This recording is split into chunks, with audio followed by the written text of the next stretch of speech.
ঢাকা মহানগর গোয়েন্দা ডিবি পুলিশের সাবেক প্রধান মোহাম্মদ হারুনুর রশিদ ওরফে ডিবি হারুন নানা কারণে আলোচনায় থাকতেন তিনি।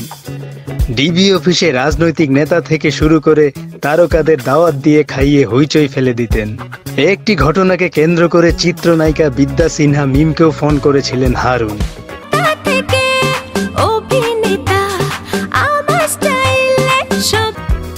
এতে ঘাবড়ে যান পুরান খ্যাত নায়িকা। সেই দিনের ঘটনা প্রসঙ্গে মিম বলেন, হোয়াটসঅ্যাপে কল দেখে একটু ঘাবড়ে যায়। তিনি কেন আমাকে ফোন করবেন ভাবতেও পারিনি যে আমার কাছে এমন একটি ফোন কল সেদিন আসবে আর বলা হবে যে ছবিতে অভিনয় করতে পারবো না। যখন তিনি বললেন তোমার পরিচালক আমার সামনে বসা, তখন বুঝতে বাকি থাকেনি যে ছবিটা বোধহয় আর হবে না। পরিচালক বের হওয়ার পর ফোন করে তা নিশ্চিত হই। সব মিলিয়ে মনটা খুব খারাপ হয়। শিল্পীর জীবনে চ্যালেঞ্জিং চরিত্রে অভিনয়ের সুযোগ সবসময় আসে না।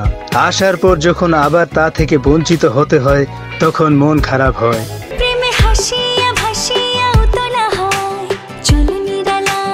মূলত আমি ইয়াসমিন বলছি নামে একটি সিনেমায় নির্মাণ করতে যাচ্ছিলেন পরিচালক সুমন ধর। সিনেমার গল্পটি ছিল সত্য ঘটনা নিয়ে। 1995 সালের 23শে আগস্টের রাতে ঢাকা থেকে ঠাকুরগাঁগামী বাসে দিনাজপুরের উদ্দেশ্যে রওনা দেন ইয়াসমিন নামে এক কিশোরী। বাসের স্টাফরা ভোর রাতে তাকে দিনাজপুরের 10 মাইল মোড়ে এক চায়ের দোকানদারের জিম্মায় রেখে অনুরোধ করেন সকাল হলে দিনাজপুরগামী বাসে তুলে দেওয়ার জন্য। তার কিছুক্ষণ পর কোতোয়ালি পুলিশের টহল পিকআপ আসে। বাড়িতে পৌঁছে দেওয়ার কথা বলে জোর করে মেয়েটিকে পিকআপে তুলে নেয়। পথে কিশোরীকে ধর্ষণ শেষে হত্যা করে লাশ ফেলে দেয়া হয় মহাসড়কে। সে সময় এই ঘটনা নিয়ে দিনাজপুরবাসীর প্রতিবাদ আন্দোলনে ছিল উত্তাল।